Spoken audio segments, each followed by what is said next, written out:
ইবনুল মুবারক বলে, আমি আমার উটটাকে এনে তার সামনে বসায়া দিলাম। মহিলাকে বললাম, মা উঠে পড়েন, আমি আপনাকে আকসার পথে লইয়া যাই।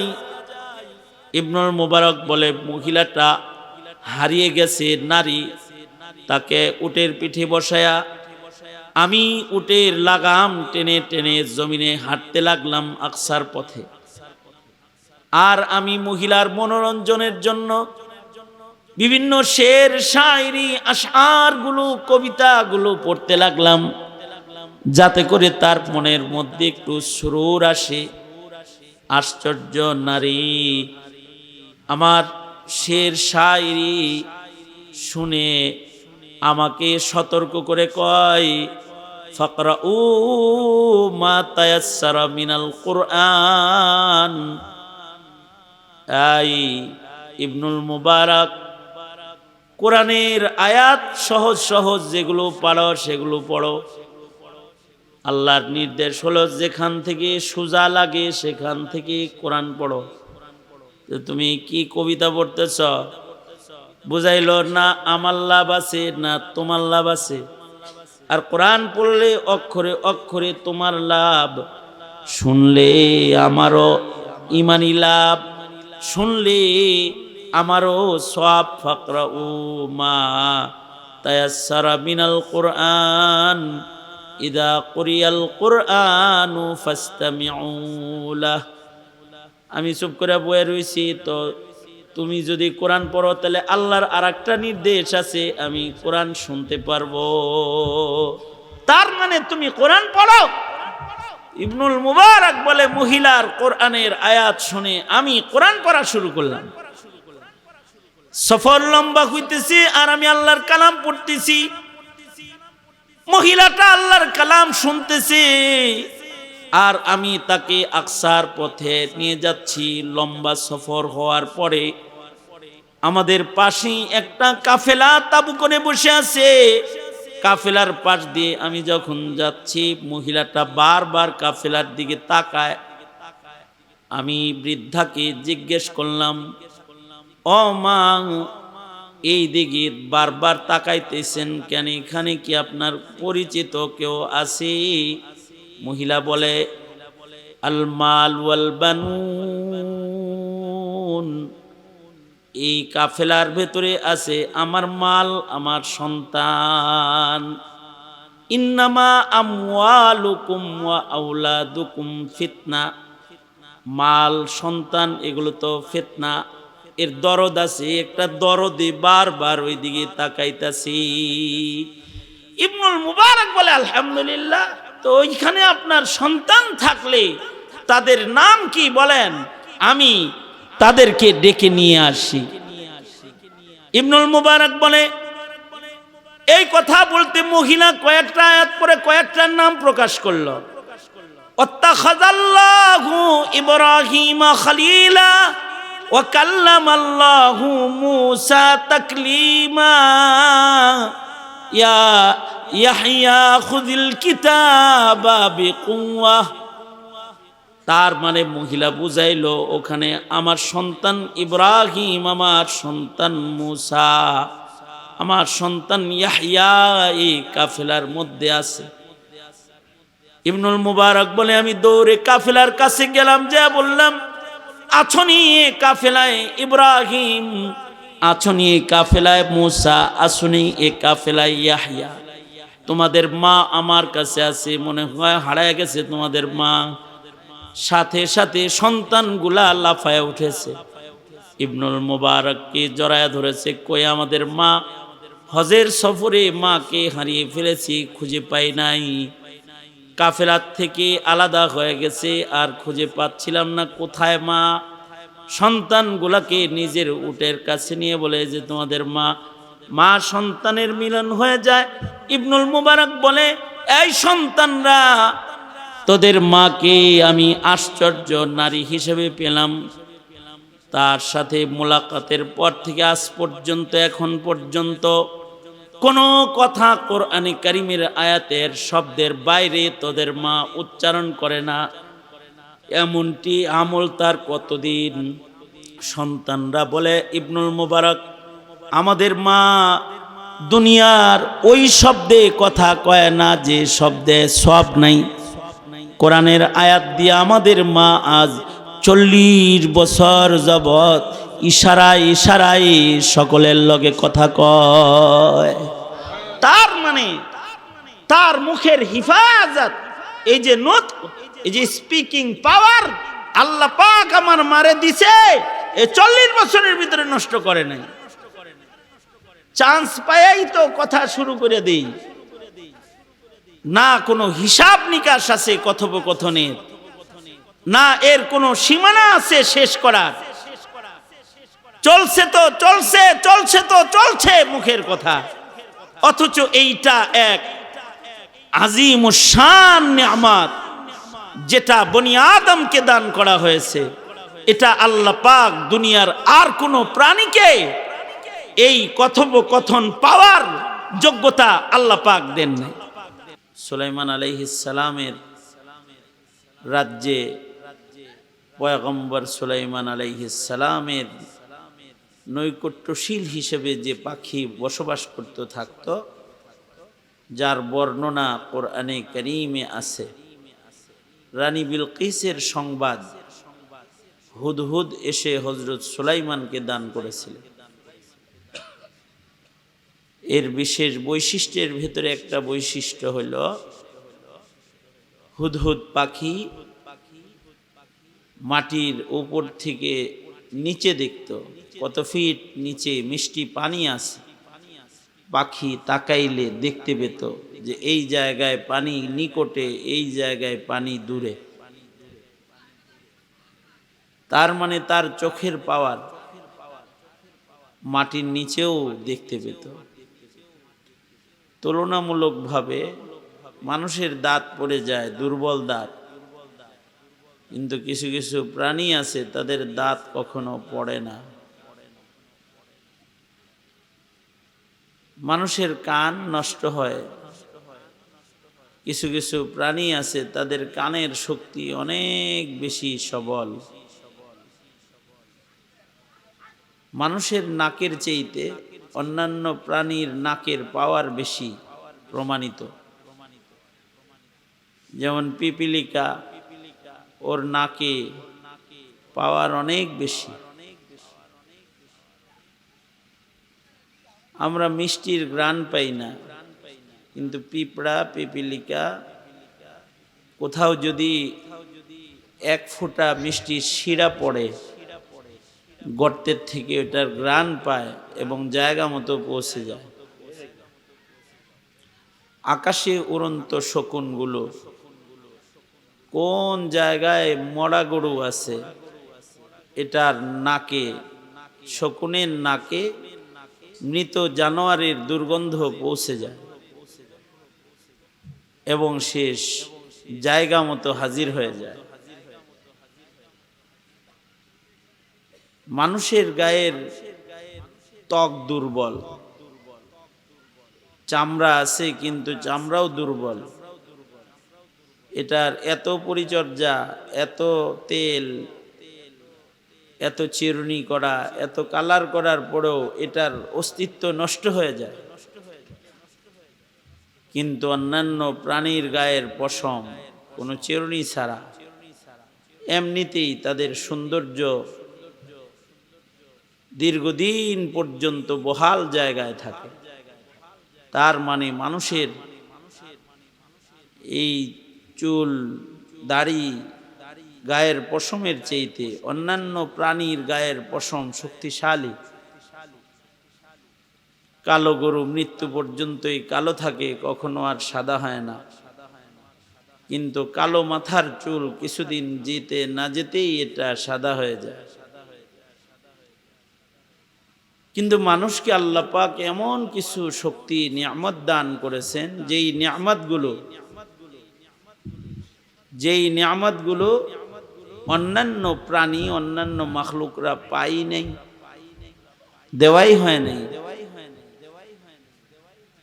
যে সকল নিয়ামত মানুষকে আল্লাহ পাক খুশুসি ভাবে দান করছেন, কারণ এরা সৃষ্টির শ্রেষ্ঠ, তাই শ্রেষ্ঠ নিয়ামত পাওয়ার উপযুক্ত।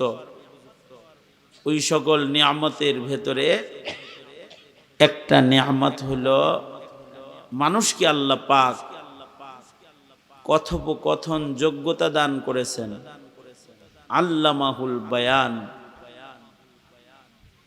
মানুষ কথা বলে, মানুষকে স্পিকিং পাওয়ার, কুওয়াতে নাতিকা। মানুষ এমন একটা প্রাণী যার কথোপকথন শক্তি আছে। এইটা আলাদা বিশেষ নিয়ামত, যেই নিয়ামত পৃথিবীর আর কোনো প্রাণীকে আল্লাহ পাক দেন নাই। অন্যান্য প্রাণী, অন্যান্য মাখলুককে, কিছু মাখলুককে সাউদ দান করেছেন, শব্দ দান করেছেন, কিন্তু মানুষকে আল্লাহ তাআলা ভাষা দান করেছেন। অন্যান্য প্রাণীর মুখে মেও মেও, ঘেও ঘেও অন্যান্য আওয়াজ আছে, কিন্তু তাদের ভাষা নাই। মানুষকে আল্লাহ পাক রকমারি ভাষা দান করেছেন, রকমারি কথোপকথন যোগ্যতা। কাউকে আরবি ভাষী বানিয়েছেন, কাউকে আল্লাহ পাক উর্দু ভাষী বানিয়েছেন, কাউকে হিন্দি, কাউকে ইংলিশ, কাউকে বাংলা, কাউকে চায়না, রকমারি রকমের ভাষা মানুষকে আল্লাহ পাক দান করেছেন। এ কারণে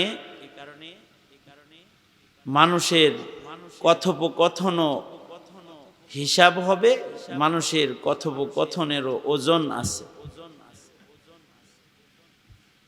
যেই নিয়ামতটা কাউকে দেওয়া হয় নাই, মানুষকে দেওয়া হয়েছে, এই নিয়ামতের ব্যবহার সে কিভাবে করলো এটার জিজ্ঞাসাবাদও আছে। এ কারণে মানুষকে কথোপকথন সাবধানে করতে হয়। কথোপকথন ভালো কথা বললে মানুষের মর্যাদা বেড়ে যায়, আর এই কথোপকথন যোগ্যতাকে যদি কেউ অপব্যবহার করে তাহলে সে অসম্মান হয়ে যায়, নিকৃষ্ট হয়ে যায়। কথার কারণে মানুষের সম্মান হয়, কথার কারণে মানুষের বেইজ্জত হয়। কারণ কথা মানুষকে উপরের দিকে নেয়, কথার কারণে মানুষের সম্মান উপরে চলে যায়। মান কানা ইউরিদুল ইজ্জাতা ফালিল্লাহিল ইজ্জাতু জামিআ ইলাইহি ইয়াসআদুল কালিমুত তাইয়্যিব। মানুষ যদি ইজ্জত চায় তাকে ভালো কথা বলতে নির্দেশ করা হয়েছে। ইলাইহি ইয়াসআদুল কালিমুত তাইয়্যিব, মানুষের ভালো ভালো কথাগুলো সব আল্লাহর কাছে চলে যায়, আসমানে চলে যায়। কেউ মুখে সুবহানাল্লাহ বলল তো এটা জমিনে থাকে না, এটা ভালো কথা, এটা উপরে চলে যায়। কেউ আলহামদুলিল্লাহ বলল, উপরে চলে যায়। কেউ তার জবানে পবিত্র কালিমা উচ্চারণ করল, কালিমাই তাইয়্যিব, যেটা কালিমাতান তাইয়্যিবাতান কা শাজারাতিন তাইয়্যিবাতিন আসলুহা সাবিতুন ওয়া ফারউহা ফিস সামা। একটা ভালো কথা, এটা গোড়া হলো জমিনে, আগা হলো আসমানে। কালিমায়ে তাইয়্যিব এটা অনেক ওজনদার জিনিস, যেটা ময়দানে মাহশারে মিজানের নেকের পালাকে ওজনদার বানায় দিবে। মানুষের মুখের কথা, ইন্না আমালা বনি আদম ওয়া কাওলাহুম, মানুষের নেক আমল যেমন ওজন হবে, কাওলাহুম, তাদের কওল ওজন হবে। ময়দানে মাহশারে। এ কারণে কেউ যদি শ্রেষ্ঠত্ব রক্ষা করতে চায়, তাকে যে সম্মান দেওয়া হয়েছে এই সম্মান যদি কেউ রক্ষা করতে চায়, তাহলে প্রদত্ত নিয়ামত যেটা তাকে দেওয়া হয়েছে এইটারও যত্নশীল ব্যবহারকারীর খাতায় তার নাম রাখতে হবে। যেন আল্লাহর রাসূল বলেন, সাবধান, কথা সাবধানে বইল, চুপ করে থাকবা। বলবা তো ভালো কথা বলো, যখন বলবা কিছু তো পবিত্র কথা উচ্চারণ করো, কারণ এই কথোপকথনের উচ্চারণ ক্ষমতা এটা মানুষকে দেয়া আল্লাহর বিশেষ দান। চাঁদ কথা বলে না, সূর্য কথা বলে না, গাছ কথা বলে না, পাহাড় কথা বলে না, যত মাখলুক আছে কাউকে আল্লাহ পাক কথোপকথন যোগ্যতা দেন নাই। একটা মাখলুক ইনসান, আল্লামাহুল বায়ান, মানুষকে আল্লাহ পাক কথোপকথন শিক্ষা দিয়েছেন। আল্লাহর পক্ষ থেকে মানুষের প্রতি নির্দেশ হলো, সাবধান, উল্টা পাল্টা বেফায়দা কোনো কথা মুখে বলবা না। ওয়াল্লাযীনা হুম আনিল লাগবি মুরিদুন। সফল মানুষ, সফল মুমিনের একটা সিফত হলো, সফল মুমিন, সফল মুমিনেরা তারা লাগব উচ্চারণ, অযথা কথোপকথন থেকে নিজেকে বাঁচায় রাখে। قد أفلح المؤمنون الذين هم في صلاتهم خاشعون। দ্বিতীয় নম্বরই হলো والذين هم عن اللغو معرضون।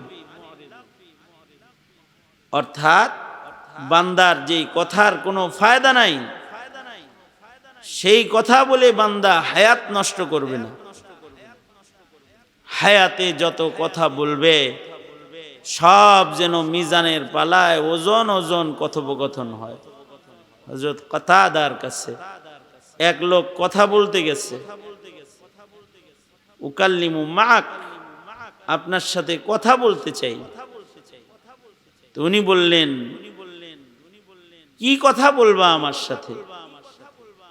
আপনার সাথে কোনো মাসাইল জিগাইতে আসি নাই, এমনিতেই কিছু কথাবার্তা আছে। তো হযরত কাতাদা বললেন, সূর্যকে থামায়া দাও, তাহলে আমার সাথে দুনিয়ার কথা বলতে পারবো, কারণ আমার হায়াত অযথা কথা বলে আমি নষ্ট করতে চাই না। হায়াতের যে একটা সেকেন্ড যাবে, একটা ঘন্টা যাবে, এই ঘন্টাটা আমি অযথা কথা বলবো না, হবে না। والذين هم عن اللغو معرضون। অযথা কথা থেকে যারা নিজেদেরকে বাঁচায় রাখে তারা সফল মুমিন। লাগ কাকে বলা হয়? লাগ বলা হয় যেই কথার দুনিয়ার উপকারও নাই, আখিরাতের উপকারও নাই। এই কথাটা হলো লাগ, অযথা উচ্চারণ। ইনসান অযথা মেউমাউকারী প্রাণী না, ঘেউ ঘেউকারী প্রাণী না। ইনসান তো তার মুখের কথা ওজন হবে হাসরের মাঠে, মিজান কায়েম করা হবে, আর তার প্রতিটি উচ্চারণকে মিজানের পালায় তুলে দেওয়া হবে। এখানে আল্লাহর রাসূল বলেন, তোমাদেরকে এমন কালিমা শিক্ষা দিতেছি যেটা মুখে উচ্চারণে সহজ, আবার এটা আল্লাহর কাছে প্রিয় কালিমা, আবার মিজানে এটা ওজনদার। এই কালিমাতগুলা বেশি বেশি বলবা। নবীজি শিক্ষা দেন, সুবহানাল্লাহি ওয়া বিহামদিহি সুবহানাল্লাহিল আযীম, সুবহানাল্লাহি ওয়া বিহামদিহি, সুবহানাল্লাহিল আযীম। এক বর্ণনায় আছে আল্লাহর রাসূল বলেন, কেউ যদি 100 বার তাসবিহ হাতে করে বসে বসে পড়ে সুবহানাল্লাহি ওয়া বিহামদিহি, সুবহানাল্লাহিল আযীম, সুবহানাল্লাহি ওয়া বিহামদিহি, সুবহানাল্লাহিল আযীম, প্রতিদিন 100 বার করে পড়বে তো তার গুনাহ যদি সাগরের ফেনা পরিমাণও হয় আল্লাহ পাক সেগুলো মাফ করেও তারে জান্নাত দিয়ে দিবে। কালিমায়ে তাইয়্যিব, পবিত্র কালিমা উচ্চারণ করা। একবার মুখে সুবহানাল্লাহ বলল তো তামলাউল মিজান, মিজানের পালা নেকি দিয়া ভইরা যাবে, কারণ কালিমায়ে তাইয়্যিব পবিত্র কালিমা, এবং সেটা জমিনে থাকবে না, এটা উপরে চলে যাবে। হযরত সুলাইমান আলাইহিস সালাতু ওয়াস সালাম তখতে সুলাইমানি এটার উপরে সওয়ার হয়ে যাচ্ছেন। জমিনে কৃষক একটা কাজ করতেছে, দেখে হযরত পয়গম্বর সুলাইমান তখতে সুলাইমানিতে চড়ে যাইতেছে, তো সে নিচ থেকে উচ্চারণ করছে তখতে সুলাইমানি দেখা সুবহানাল্লাহ, কারণ তখতে সুলাইমানি সুলাইমান আলাইহিস সালামের মুজিজার তখত, এটা বিনা তেলে বিনা ইঞ্জিনে সুলাইমান আলাইহিস সালাম শুধু না অসংখ্য মানুষ সহ, কতগুলো মানুষ নিয়ে উঠতো সংখ্যায় ইখতিলাফ আছে, হাজার হাজার মানুষ এই তখতার ভেতরে একসাথে উঠতে পারত, আর এটা আকাশ দিয়ে ওনাকে নিয়ে উড়াইয়া চলে যেত। এটা বিমান এখনো পর্যন্ত 1000 সিটের বিমান আসে নাই, কিন্তু সর্বনিম্ন বর্ণনায়ও হাজার হাজার মানুষ তখতে সুলাইমানিতে উঠতে পারত। এই তখতে সুলাইমানি এটা আকাশ দিয়ে উড়ে যেতেছে, এটা দেখা আশ্চর্যান্বিত হয়ে জমিনে কাজ করা কৃষকের মুখে উচ্চারিত হয়েছে সুবহানাল্লাহ, এটা উচ্চারিত হয়েছে। পয়গম্বর সুলাইমান আলাইহিস সালাতু ওয়াস সালাম সাথে সাথে তখতে সুলাইমানিকে নিচে নামায়া তাকে জিজ্ঞাসা করলেন, আয় আল্লাহর বান্দা, তুমি মুখে কি এমন দামি কথা উচ্চারণ করেছো যেটা আমার তখতে সুলাইমানির পার দিয়ে নূর দিয়া পেঁচানো অবস্থায় উপরের দিকে যাইতেছিল, তোমার মুখে কি শব্দ বের হয়েছে? কৃষক বলে, পয়গম্বর, আপনার তখত আমার মাথার উপর দিয়ে উড়ে যাচ্ছে, আপনার মুজিজা দেখে আমি মুখ দিয়া উচ্চারণ করেছি সুবহানাল্লাহ। আরে তোমার এই সুবহানাল্লাহ তো উপরের দিকে চলে গেছে। ইলাইহি ইয়াসআদুল কালিমুত তাইয়্যিব। আর এই কথোপকথন চান্স পাইলেই অনেক কথা বলতে নেই। আমাদের স্বভাব হলো কাসরাতে কালাম অথবা বক বক বক বক পার্টি, অথচ আল্লাহর কাছে পছন্দনীয় সিফাত হলো কিল্লাতে কালাম, কথা কম হবে, কম কথা বলবে। তবলিগের একটা স্লোগান আছে, তবলিগের মাঠে মুবাল্লিগদের ভেতরে স্লোগানটা বিলায় দেওয়া হয়, কম খাও, কম ঘুমাও, কম কথা কও, মসজিদের বাইরে সময় কম কাটাও। এগুলো স্লোগান, কথা কম বলো। কারণ কথার স্খলন, মুখের স্খলন, কথোপকথনের স্লিপিং, যেটা এটা বড় ভয়ঙ্কর। কারোর মুখ যদি স্লিপ করে তাহলে মুখের স্লিপিংয়ে জান্নাতও ক্যান্সেল হয়ে যায়। মুখের স্লিপিং এর কারণে ঈমান নষ্ট হয়ে যায়। মুখস্খলনের মাধ্যমে মানুষের হৃদয়ে জখম হয়ে যায়। মুখের কথা অনেক শক্তিশালী। এ কারণে জারাহাতুস সিনান লাহালতিয়ামু, তুমি কাউকে ছুরির দ্বারা আঘাত করবে, কেটে গেলে ওটা তাড়াতাড়ি শুকায় যাবে, কিন্তু যেটা মুখের দ্বারা আঘাত করবা এটা তাড়াতাড়ি শুকাইব না। এ কারণে মুখ সাবধান, কারণ মুখ এইটা একটা দামি নিয়ামত আল্লাহ পাকের। কথোপকথন শক্তি এটা আল্লাহর অনেক মূল্যবান নিয়ামত। এটা আল্লাহ মানুষকে দান করেছে, যে মানুষ কথোপকথন করে। আল্লাহর রাসূল বলেন,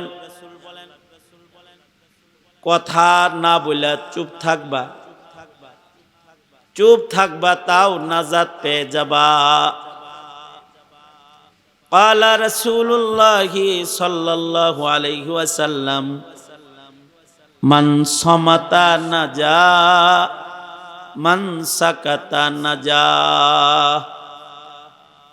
যারা চুপচাপ থাকে তারা নাজাত পায়, কম কথা কয় তো নাজাত পাওয়া যাবে সে।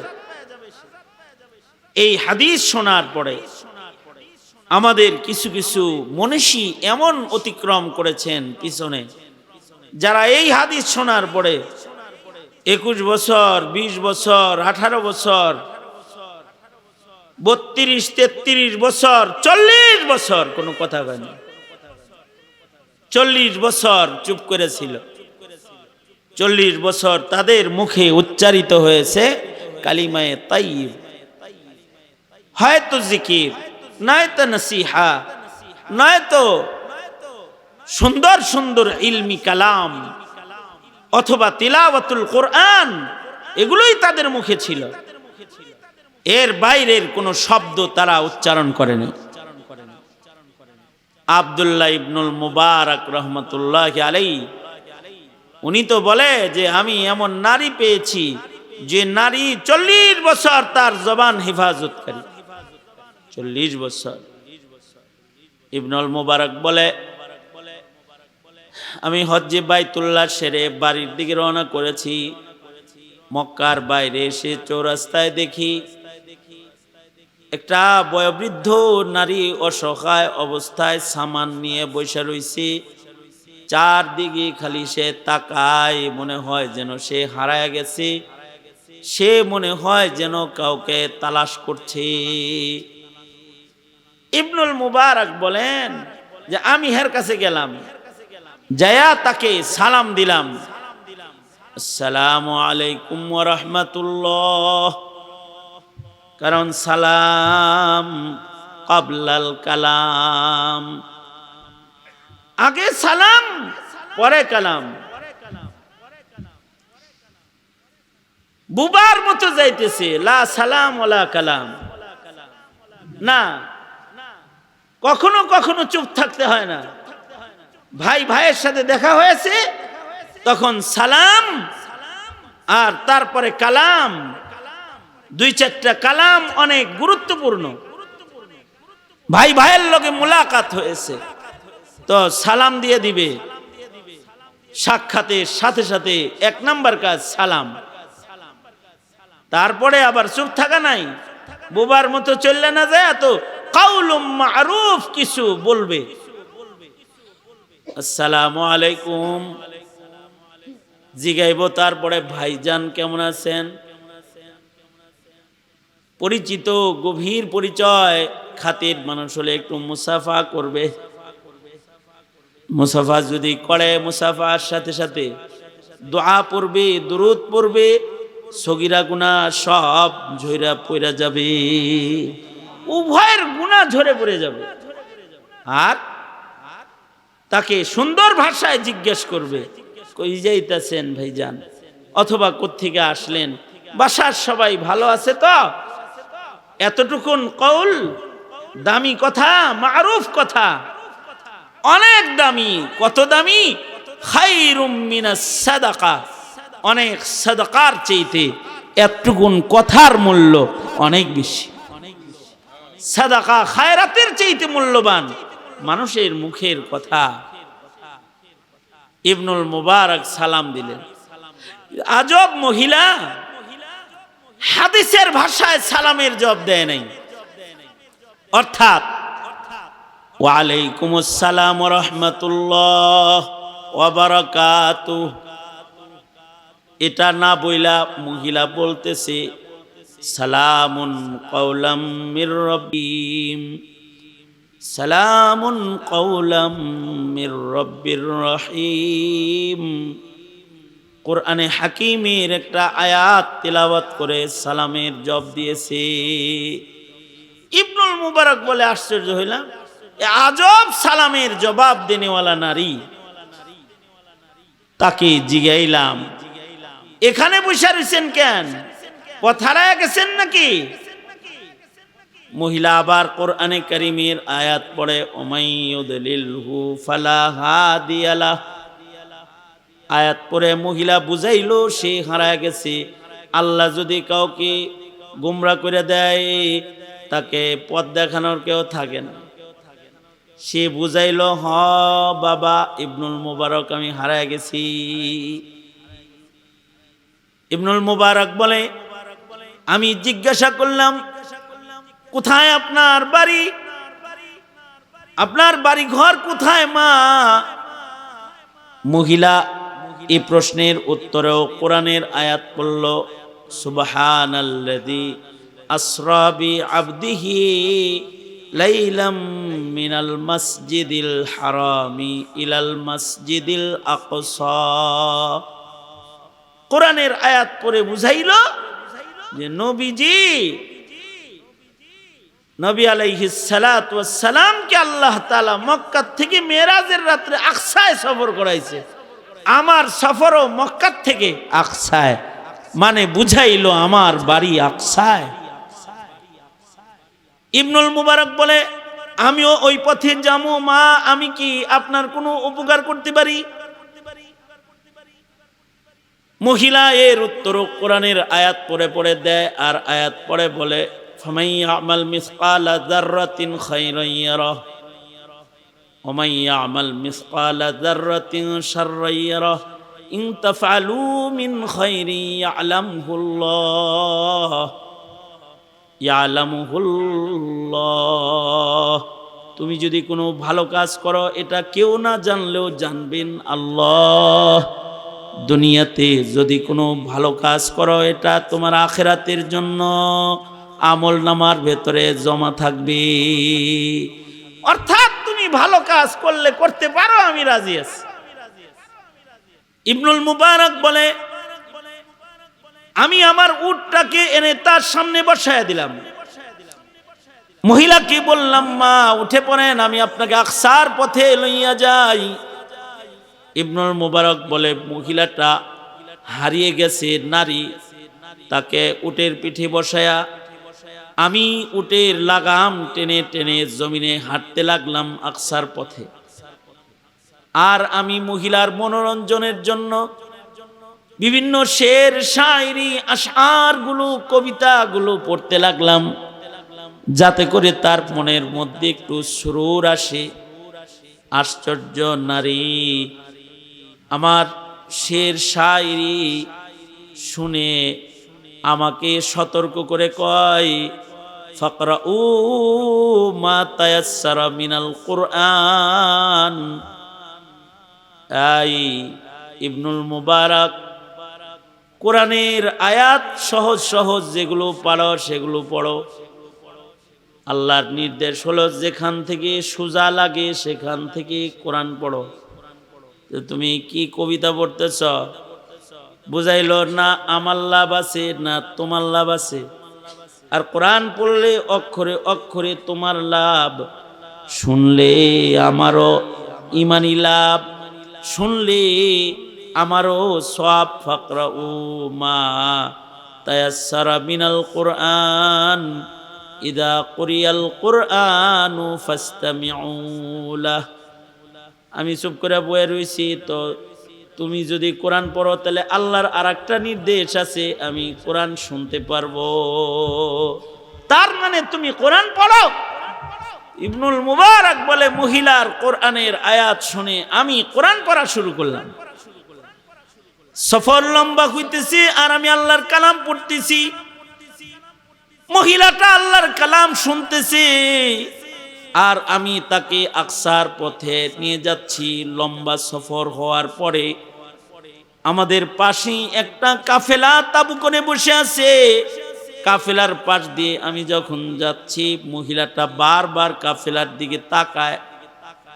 আমি বৃদ্ধাকে জিজ্ঞেস করলাম, ও মা, এই দিকে বারবার তাকাইতেছেন কেন? এখানে কি আপনার পরিচিত কেউ আছে? মহিলা বলে, আল মাল ওয়াল বানুন, এই কাফেলার ভেতরে আছে আমার মাল, আমার সন্তান।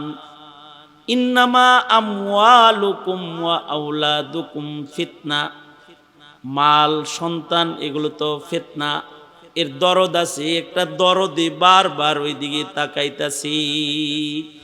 ইবনুল মুবারক বলে, আলহামদুলিল্লাহ, তো ওইখানে আপনার সন্তান থাকলে তাদের নাম কি বলেন, আমি তাদেরকে ডেকে নিয়ে আসি। ইবনুল মুবারক বলে, এই কথা বলতে মহিলা কয়েকটা আয়াত পরে কয়েকটার নাম প্রকাশ করলো। ওয়াত্তাখাযাল্লাহু ইব্রাহিমা খলিলা ওয়া কাল্লামাল্লাহু মূসা তাকলিমা ইয়া ইয়াহইয়া খুযিল কিতাবা বিকুওয়া। তার মানে মহিলা বুঝাইলো, ওখানে আমার সন্তান ইব্রাহিম, আমার সন্তান মূসা, আমার সন্তান ইয়াহইয়া এই কাফেলার মধ্যে আছে।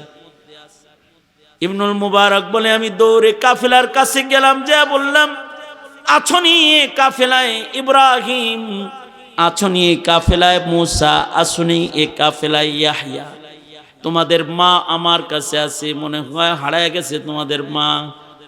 সাথে সাথে সন্তানগুলা লাফায় উঠেছে, ইবনুল মুবারককে জড়ায় ধরেছে। কই আমাদের মা? হজের সফরে মাকে হারিয়ে ফেলেছি, খুঁজে পাই নাই, কাফেলার থেকে আলাদা হয়ে গেছে আর খুঁজে পাচ্ছিলাম না, কোথায় মা? সন্তানগুলাকে নিজের উটের কাছে নিয়ে বলে যে তোমাদের মা। মা সন্তানের মিলন হয়ে যায়। ইবনুল মুবারক বলে, এই সন্তানরা, তোদের মাকে আমি আশ্চর্য নারী হিসেবে পেলাম। তার সাথে মোলাকাতের পর থেকে আজ পর্যন্ত, এখন পর্যন্ত কোনো কথা কোরআনে কারিমের আয়াতের শব্দের বাইরে তোদের মা উচ্চারণ করে না, এমনটি আমল তার কতদিন? সন্তানরা বলে, ইবনুল মুবারক, আমাদের মা দুনিয়ার ওই শব্দে কথা কয় না যে শব্দে সব নাই। কোরআনের আয়াত দিয়ে আমাদের মা আজ 40 বছর যাবত ইশারায় ইশারায় সকলের লগে কথা কয়। তার মানে তার মুখের হিফাজত, এই যে নতক, এই যে স্পিকিং পাওয়ার আল্লাহ পাক আমার মারে দিছে, এই 40 বছরের ভিতরে নষ্ট করে নাই।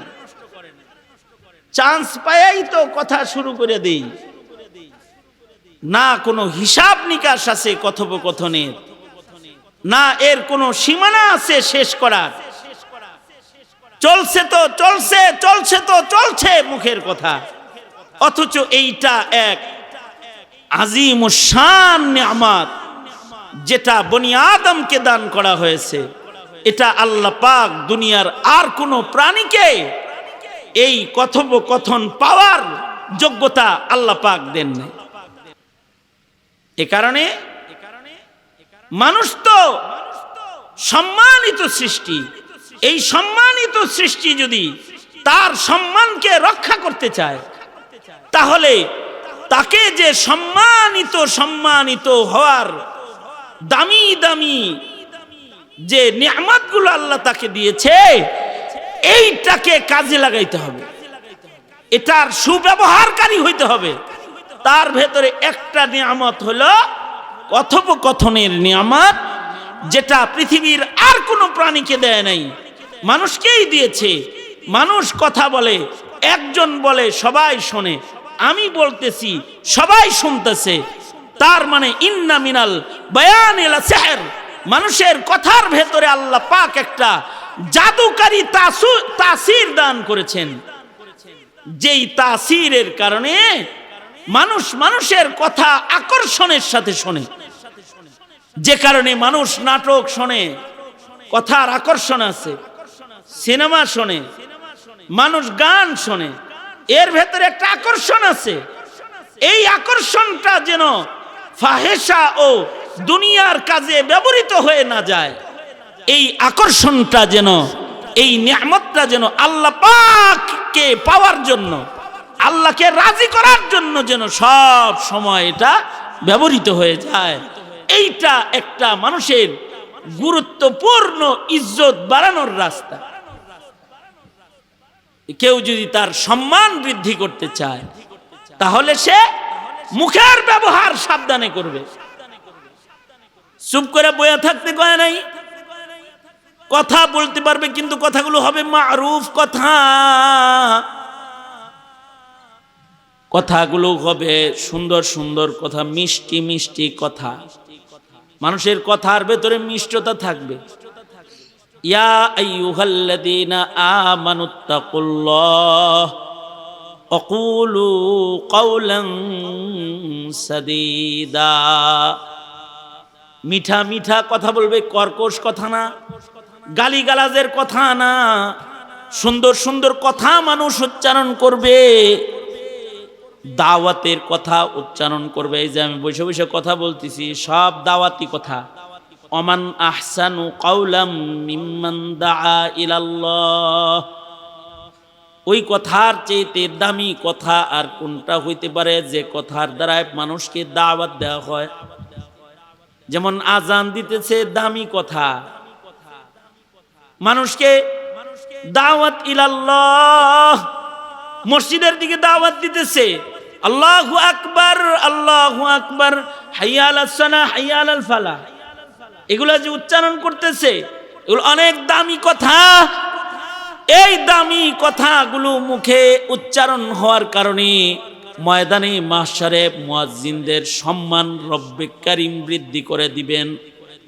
হাদিসে আছে, ময়দানে মাহশারে যারা আল্লাহর দিকে আহ্বানকারী মুয়াজ্জিনের ভূমিকায় যারা জমিনে বসবাস করেছে, ময়দানে মাহশরে হাসরের বিচারের দিনে রব্বুল আলামিন তাদের গর্দানগুলাকে উঁচা উঁচা করে দিবেন।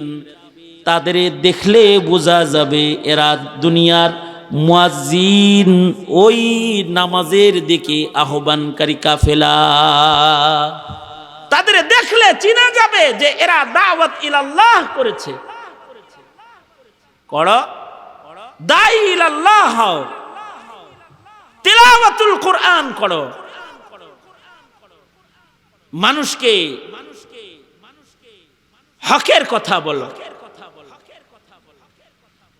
আমর বিল মারুফ করো, নাহি আনিল মুনকার করো। কাউকে গুনাহ করতে দেখতেছ, তখন মুখে তালা দিয়ে বসেছিল, হ্যাঁ, তোরে মুখ দিছে কি যে যা করবে সব চেয়েছে দেখতে, তোকে মুখ দেওয়া হয়েছে তা'মুরুনা বিল মারুফ ওয়া তানহাউনা আনিল মুনকার। তুমি এতটাই নীরব লোক, খুব নীরব লোক, নিজের কাম নিজে করে, অন্য কোনো দিকে তাকায় না। হ্যার সামনে হ্যার ছেলে গুনাহ করে, তারে কিছু কয় না, হ্যার বউ গুনাহ করে, তারে কিছু কয় না, সমাজের মানুষ পাপাচার করে, তারেও মুখ দিয়া কয় না, হ্যাঁ ঠান্ডা আর কি, এ বুঝায় আমি ঠান্ডা লোক, আমি কথা কই না, আমি কথা কম কই। এমন কি তার সামনে তার দেশে নাপাকির সায়লাভ ঘটে, তখনও এর সমালোচনা করে না। তার সরকার, তার দল মানুষের ঈমান চুরি করে, তখনও কিছু কয় না। তুমি তো একটা বুবা শয়তান, নাফরমান তুমি একটা। হ্যাঁ, সাকাতা না যা, চুপ থাকলে নাজাত পায়। কিন্তু কিছু কিছু কথোপকথন, আল্লাহ পাক জিহাদ ঘোষণা করেছেন এটাকে। কেউ যদি জালিমের সামনে দাঁড়ায় সত্য উচ্চারণ করে, এই উচ্চারণটা তার সবচেয়ে বড় একটা কুরবানি, বড় একটা জিহাদ, যেই জিহাদ উসমান হাদি করেছে। কেউ যখন কথা কয় না, সে তখন বলেছে সব এমপি মন্ত্রীদের সকল চুরির লাইন যা আছে সব জাতির কাছে একটা একটা করে খুইলা বলে দেব আমি। এই কথা ছিল তার জীবনের জিহাদ। এই জিহাদে অবতীর্ণ হওয়ার পরে তার জীবন চলে গেছে। কথা বলবে, ভালো কথা বলো, সুন্দর সুন্দর কথা বলো, হক কথা বলো। এই জবান তোমাকে মহান রব্বুল আলামিন স্পেশালি মানুষ হিসেবে তোমাকে দান করেছেন, আর কোন মাখলুকরে দেন নাই। এটা হলো একটা। অথচ এই কথার অনেক অপব্যবহার এখন মোবাইল, ইন্টারনেট, মিডিয়া জগৎ, এর মাধ্যমে কথার অপব্যবহার হইতেছে। অথচ কথার সুব্যবহারের মাধ্যমে জান্নাত, কথার অপব্যবহারের মাধ্যমে বেঈমান ও আমল নষ্ট হয়ে যাবে, ঈমানও নষ্ট হবে, আমলও নষ্ট হয়ে যাবে। এজন্য এই নিয়ামতের কদরদানি করতে হবে যদি ওই সম্মান ইনসান হিসাবে রক্ষা করতে চাই। আর একটা নিয়ামত হলো মানুষকে আল্লাহ পাক আকল দান করেছেন। আকলে সালিম ইনসানকে রবের দান। মানুষের আকল বাড়ে, কোনো প্রাণীর আকল বাড়ে না, কিন্তু মানুষের আকল বাড়তে থাকে, ধীরে ধীরে এটা বিস্তৃত হয়, বাড়তে থাকে মানুষের আকল। বিড়ালের আকল বাড়ে না, যেটুক ফিক্সড করে দিয়ে দিছে ওইটুকি বাড়তে থাকে না। বাইরে আকল বাইরে, এটা মহাবিজ্ঞানী হয় না। অন্যান্য প্রাণীর আকল বাড়ে না, এ কারণে মানুষের আকলের উন্নতি অনেক বেশি। আগের যুগের মানুষ পাতা লতা পাতা দিয়া লজ্জাস্থান ঢাকতো। এক সময়ের মানুষ আকলমন্দ হলো, তারা কাপড় ব্যবহার শুরু করলো। এক যুগের মানুষ শুধু চাদর পেঁচায় থাকতো, আকল আরো উন্নত হলো, সুই আবিষ্কার করলো, সুতা আবিষ্কার করলো, এবার পোশাক সেলাই শুরু করলো। এক যুগের মানুষ সাধারণ সুই সুতা দিয়ে সেলাই করে কাপড় পরিধান করত। আকল আরো উন্নত হলো যে তারা তাদের আকল দিয়ে ব্র্যান্ডের পোশাকের আবিষ্কার করলো। এক যুগের মানুষ লোহার জুতা পরিধান করত, কাঠের জুতা পরিধান করত। এর পরের যুগের মানুষ এসে চামড়ার জুতা বানানো শুরু করলো, লেদার, আলাদা উন্নত উন্নত ফ্যাক্টরির আবিষ্কার করলো। এক যুগের মানুষ সালা দিয়া শীতের দিনে চাদর বানায় ঘুরতো, সেই মানুষ উন্নত শাল ব্যবহার করা শুরু করলো, চামড়ার জ্যাকেট বানিয়ে নিজের শীতকে ফিরাইবার বুদ্ধি তাদের ভেতরে আসলো। আকল দিন যায় উন্নত হলো। এক যুগের মানুষ পায়ে হেঁটে পথ চলতো, ঘোড়ায় চলতো, এই যুগের মানুষ জাহাজে চলা শুরু করলো। পানির জাহাজ থেকে উড়ো জাহাজে চলে গেল। Powerful train, powerful bullet train আবিষ্কার করলো। কত কিছু আবিষ্কার করতেছে, কত সুখ মানুষ ভোগ করতেছে। এই সব মানুষের আকলের কারিশমা। এক যুগের মানুষ বাচ্চা পেটে বহন করত, আর আকলের উন্নতির আরেক যুগে এসে মানুষ এখন টেস্ট টিউবে বাচ্চা নেওয়ার যুগ চলে আসলো। চাকরি বাদ দিয়া পেটে বাচ্চা লয়ে ঘুরমু, এত বুকা আমি না, টাকা আছে। টিউবের ভেতরে নারী ও পুরুষ তাদের শুক্রবিন্দু জমা রেখে যার যার মতো চাকরিতে ডিউটি শুরু করলো। এখন এই আধুনিক যুগে এসে মানুষ তার বুদ্ধি দিয়া নিজের ঔরসের বাচ্চা টিউবে ফুটায়া তারপরে আব্বা ডাক শুনলো। কত বুদ্ধি মানুষের! এক সময় ছোট ছোট পেয়ারা হতো, এখন বড় বড় পেয়ারা আনলো। এক সময় ফসল কম হতো, আর এখন হাইব্রিড এসে অল্প জায়গায় রকমারি ফুল ফলের চাষাবাদ করে মানুষ খাওয়া শুরু করলো। এগুলো মানুষের আকলি পাওয়ার, আকলের পাওয়ার। এই আকল ইনসানকেই আল্লাহ পাক দান করেছেন, মানুষকে দান করেছেন। এই আকল পশু পাখির নাই। এ কারণে পশু পাখির পোশাকের উন্নতি হয় নাই, পশু পাখির খাবারের উন্নতি হয় নাই, কিন্তু মানুষের অনেক উন্নতি উন্নতি উন্নতি। এখন তো অল্প একটু জমির উপরে 30 তালা 25 তালা বিল্ডিং করে 25টা ফ্যামিলি 25 তালায় বসবাস শুরু করেছে অল্প জায়গায়। আগের যুগের বাপগের সহায় সম্পত্তি না থাকলে সন্তানরে কি দিয়া যাইব, পেরেশান হয়ে যেত। আর এই যুগের বাপেরা 5% থাকলেই কয় আলহামদুলিল্লাহ, 5 পোলা 5 তালায় থাইস, 6 তালা বিল্ডিং গাইথা 6 তালা 6 ছেলেরে দিয়ে দিছে, বাস। মানুষ আকলের নিয়ামতের ধনে ধনী, যে মানুষ ভালো মন্দ বুঝে, স্বাদের পরিবর্তন বুঝে, মানুষ খাদ্যের স্বাদের পরিবর্তন বুঝে। নতুন নতুন খানা কয়দিন পর পর আসে, নতুন নতুন ফ্লেভার আইসক্রিম, নতুন নতুন আতর, নতুন নতুন কেক, নতুন নতুন চাইনিজ রেস্টুরেন্ট, যে যত নতুন খানা পাকায় দিতে পারে সেইটা মানুষ খায়া মজা পায়। কিন্তু সেই গরু সেই আদিকাল থেকে খের খায় আসছে, এখনো খের খায়, খোল খায়। সেই ঘোড়া আদি যুগের খানা এখনো খায়।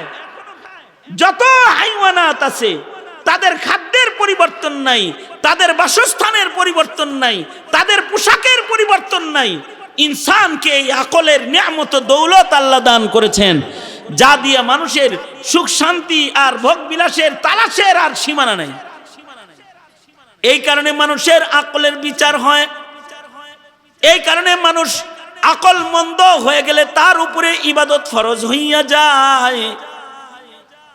কেউ যখন বালেগ হয়ে যায় তার উপরে নামাজ আইসা যায়, রোজা আইসা যায়। সে পরিপক্ক আকলমন্দ, তার উপরে ইবাদত আহকামাত তার উপরে ফরজ হয়ে যায়। এ আকল দিয়া সে দুনিয়ার ভালো মন্দ বোঝে, এবার তার কবরের ভালো মন্দ বোঝার দায়িত্ব এসে যায়। আকলের দ্বারায় আকাশে চড়া জানে, শূন্যে চলে যাওয়ার কামনা বাসনা পালন করে, গ্রহ আবিষ্কার করে অন্য গ্রহে বসবাসের চিন্তা ভাবনা যে আকল দিয়া করে, ওই আকল দিয়া আল্লাহ পাকের পরিচয়কে তালাশ করা তার জন্য ফরজ হয়ে যায়। দুনিয়ার সব কিছু বুঝা যদি এই ধরনের স্রষ্টা খালেককে আকল দিয়া কেউ না বুঝে, তখন সে আবুল হিকাম হওয়ার পরেও আল্লাহর আসমানের খাতায় আবু জাহালের খাতায় তার নাম চলে যায়।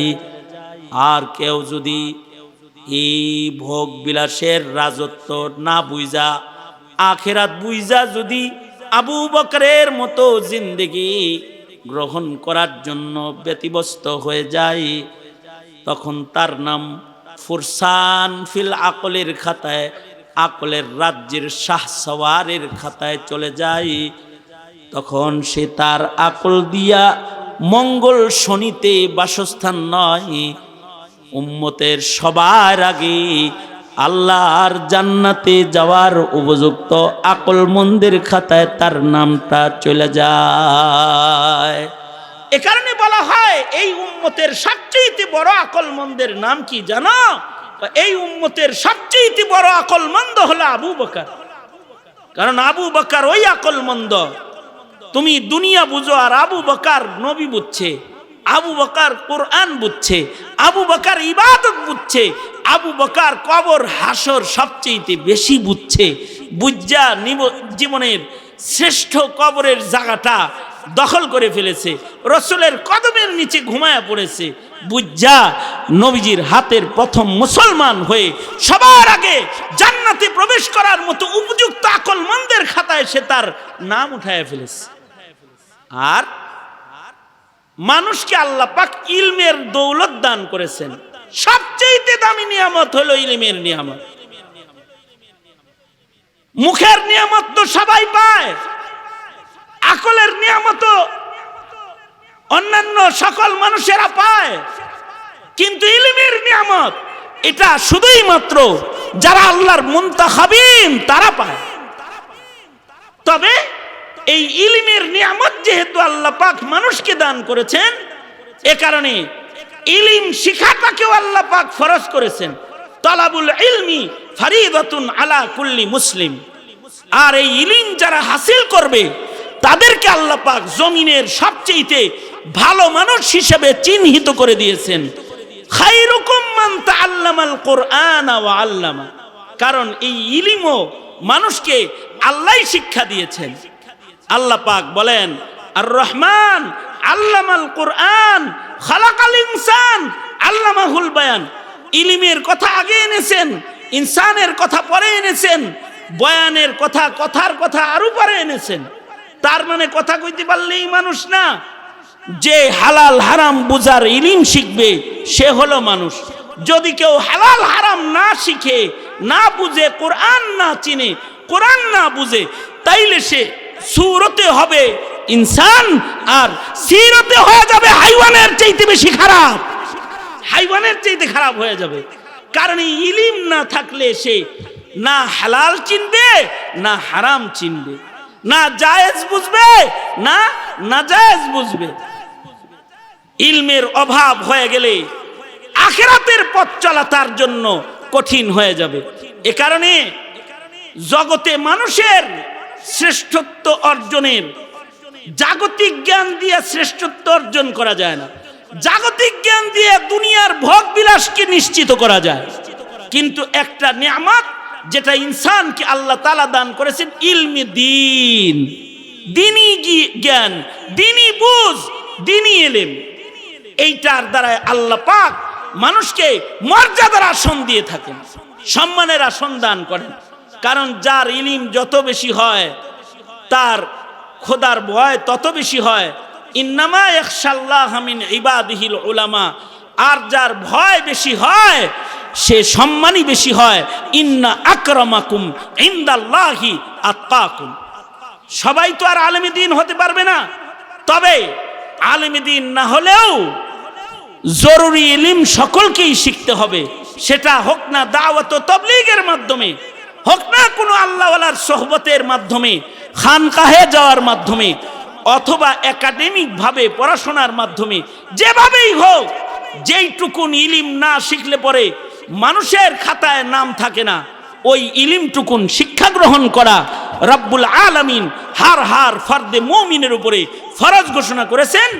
আর এটাও আল্লাহ পাকের নিয়ামতের মধ্যে সবচেয়ে দামি নিয়ামত হলো ইলমে দ্বীনের নিয়ামত।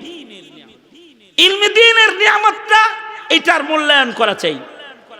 এই মূল্যায়নটা এক সময় রাষ্ট্রীয়ভাবে ছিল, ইলমে দ্বীনের মূল্যায়ন। এইটা আমার এই মুসলিম দেশে রাষ্ট্রীয়ভাবে নষ্ট হয়েছে। এই নষ্টটা সবচেয়ে বেশি করেছে বিগত দিনের ফ্যাসিস্ট সরকার। ইলমে দ্বীনের মূল্যায়নকে নষ্ট করেছে। আগে কিছু ইলমে দ্বীনের শিক্ষা স্কুল কলেজেও ছিল, সেটাকে ঐচ্ছিক শিক্ষায় রূপান্তরিত করেছে বিগত দিনের সরকার। এখনো যারা ক্ষমতায় বসে তারা আমার সন্তানকে ইলম থেকে দূরে সরানোর চক্রান্ত করে, গান শিখাইতে চায়। ডক্টর ইউনূস গান শিখানোর জন্য প্রজ্ঞাপন জারি করেছিল, কিন্তু আমরা চিল্লাই। কেন চিল্লাই? আমরা বলি আমার সন্তানের ঈমান রক্ষার্থে তাকে ইলমে দ্বীনের আলো দাও। প্রত্যেকটা শিক্ষাঙ্গনে ধর্মীয় শিক্ষক নিয়োগ দাও, যার মাধ্যমে তার ঈমান ঠিক হবে, তার ইসলাম ঠিক হবে। কারণ ইসলাম আর ঈমান বাঁচবে না তো সে বাঁচবে না, তার আখিরাত বাঁচবে না। সুতরাং এইগুলা হলো এ তিনটি নিয়ামত, আজিমুশ শান নিয়ামত। আল্লাহ পাক এই নিয়ামতগুলোর কদর করার তৌফিক আমাদের দান করেন, আমিন। ওয়া আখিরু দাওয়ানা।